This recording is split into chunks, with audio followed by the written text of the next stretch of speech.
Greetings and welcome to RTV's From the Desk of. I am Tim Moody. I am the Public Information Officer with the Randolph County School System, and we're here for our monthly interview with our Superintendent, Dr. Stephen Gainey.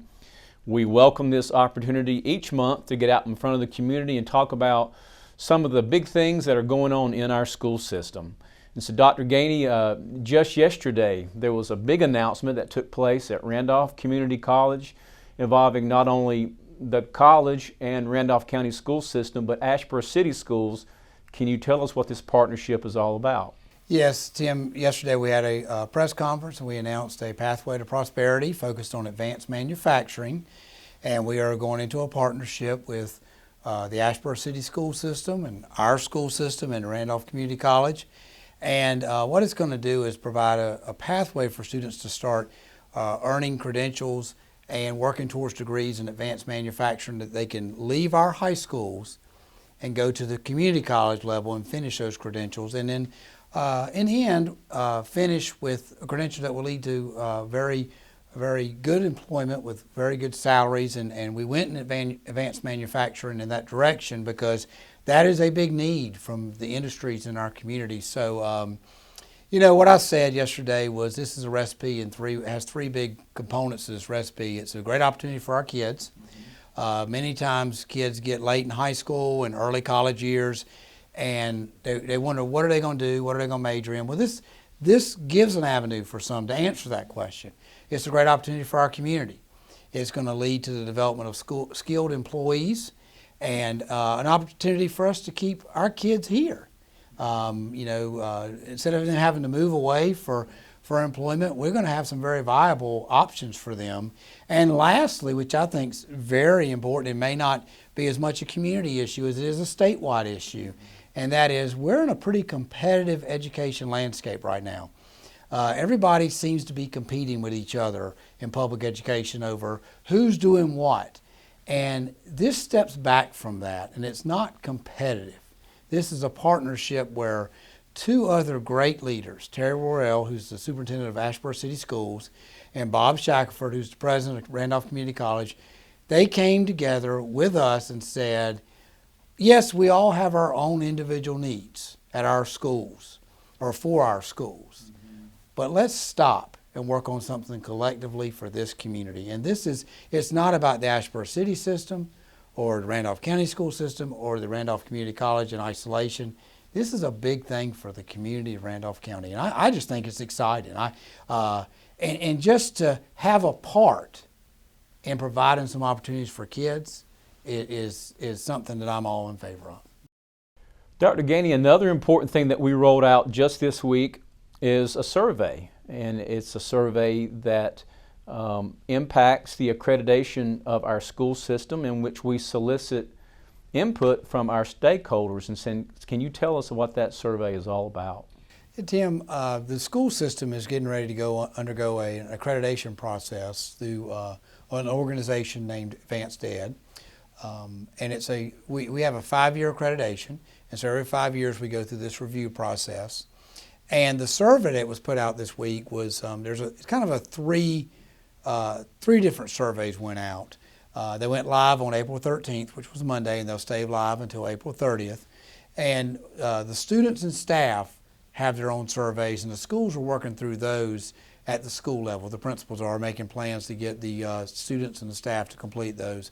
But the big one you're referring to is the parent survey, and we have put that one out to the parents as well. It's called a stakeholder survey. That's the exact official title of it. And we have notified parents of that survey being live. Again, it went live like the other two on April 13th, and parents have until April 30th to complete it. And parents can gain access to that survey by a link that will be on the school system's webpage or a link that will be posted on each school's webpage. And this survey is important because it gives a chance for feedback to be collected. And whenever you go through this process, you've got to take the good and the bad. And that's what the accreditation process is about. And how can we get better? Just like with school improvement processes at the school level, you've got to look for ways, for areas in need of improvement. And that's what this accreditation process, it will show us what we're doing good, and it's going to show us some things we need to get better at.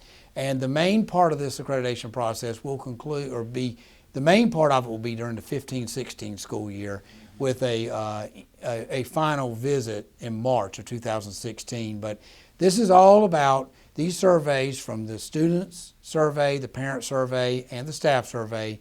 We're using this window to gain feedback to be used throughout the accreditation review process. And so we're excited about it because we obviously want to know, hey, what are we doing good at, or doing well at, and then what can we get better at? And so, because we need to, our job is to take care of kids and help them have positive futures, and we need to look for ways to improve at all times. Okay, so now you mentioned input from the parents. Will teachers and students also be participating? There also is a live staff survey at this point, and staff have been notified about that as well. But the beauty, one other thing about the surveys is there'll be an icon on, or a link on the school system's webpage and each school's webpage where people can access these surveys. Okay. So yes, there will be a process for staff to give feedback as well. Okay, if we could now, I would like to talk just a moment about accomplishments within our school district.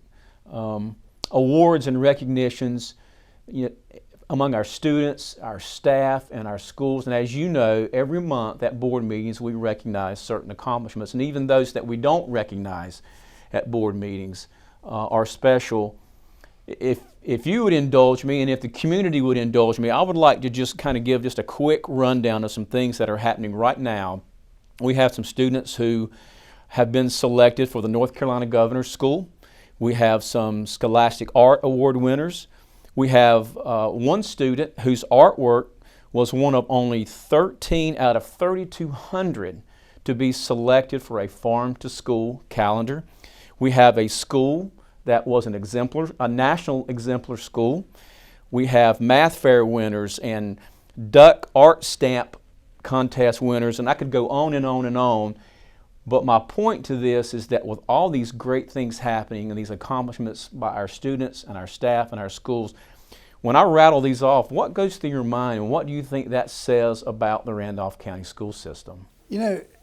Tim, I think it says two things.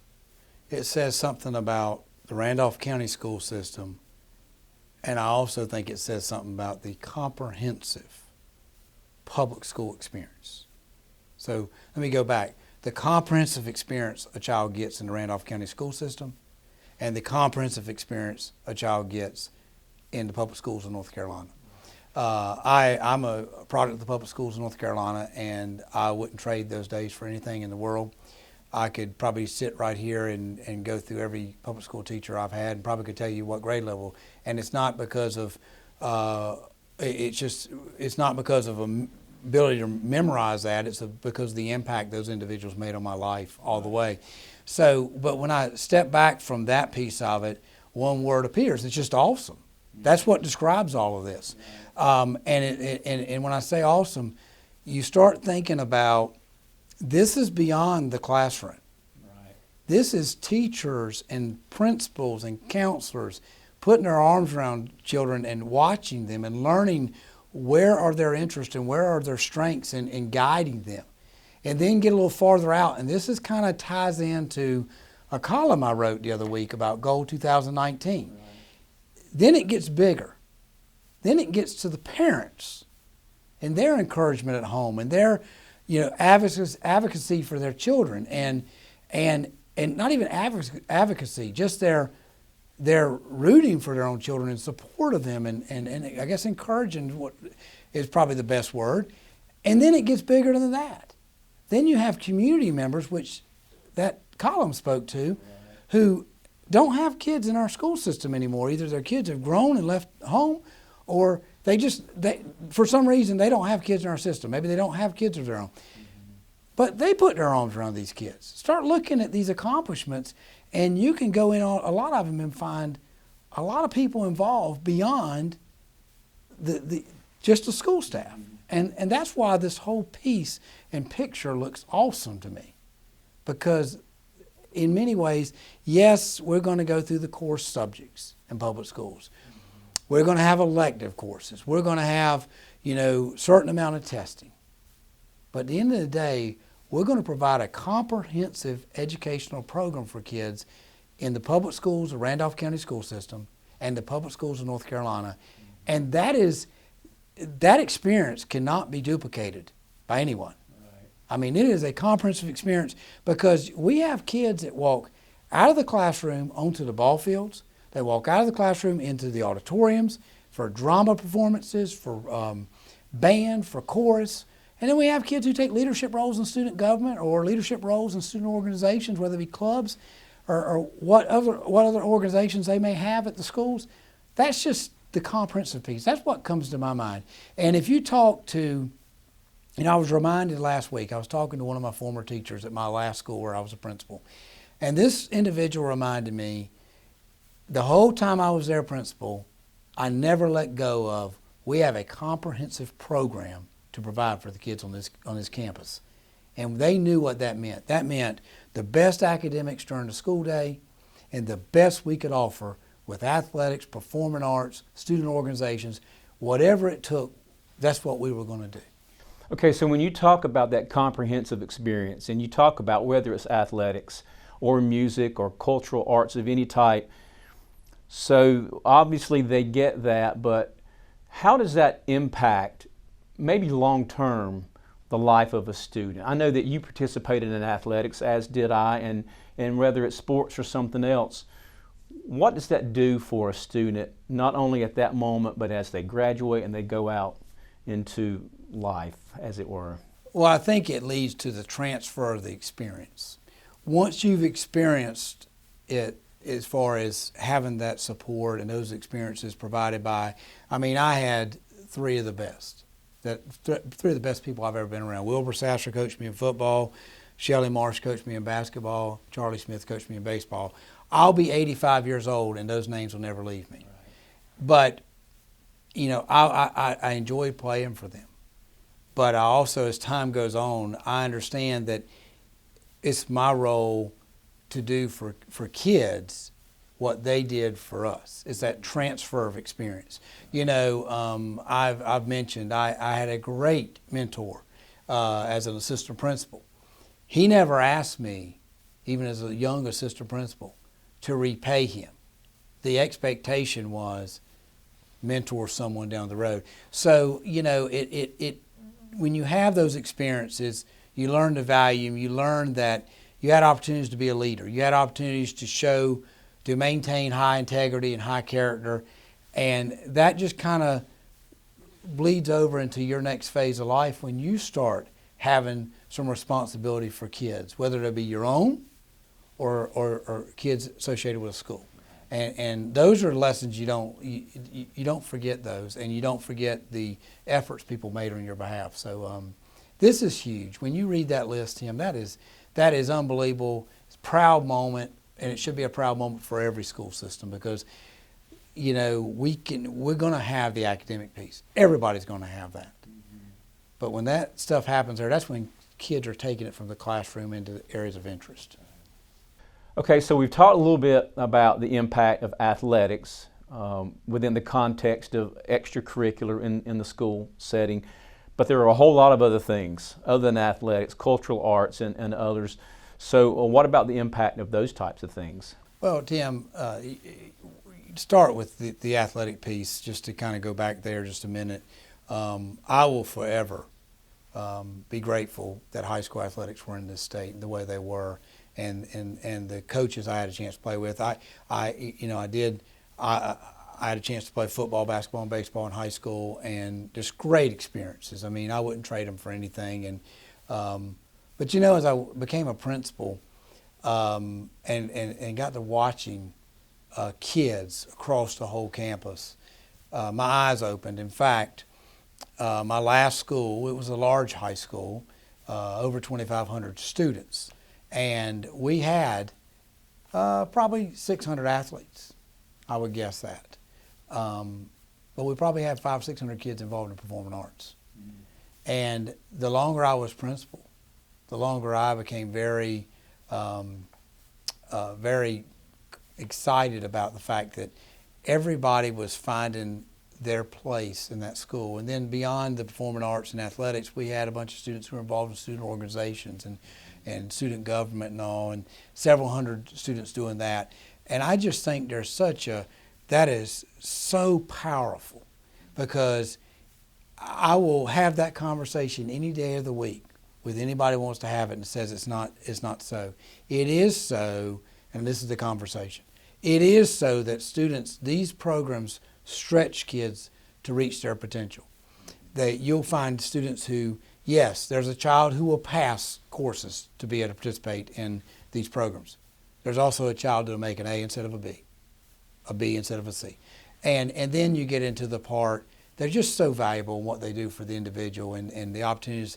You know, the child all of a sudden, you know, you see them as a freshman on a JV team, and by their senior year, they've really worked hard. And now, not only are they a senior, they're starting on the varsity team, and who knows, there may be a captain, or they may, you know, just the opportunities, or they start out as a freshman member of the band, and by the time they're a senior, they're the drum major. Mm-hmm. I mean, that's just, those kind of things, you can't put a value on them. Mm-hmm. They're just, and those are the things we have to hang on to, because back to when we said earlier, that comprehensive piece of these school programs, you can't be comprehensive without those programs. Mm-hmm. I mean, you have an academics during the day and that's it.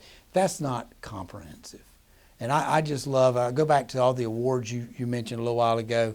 That tells me we're doing something right. Mm-hmm. when students are going beyond the classroom. And not only are they pursuing these activities and these competitions and stuff, but they're being successful in them, and that's huge. Those are character builders that will last a lifetime. Another exciting thing that's going on in the school system from a communications perspective is the fact that we are going to be launching a new website here very shortly. The launch date is scheduled for May the 15th. So tell us a little bit about the new website and what we can expect. Well, Tim, I'm not the technology guy.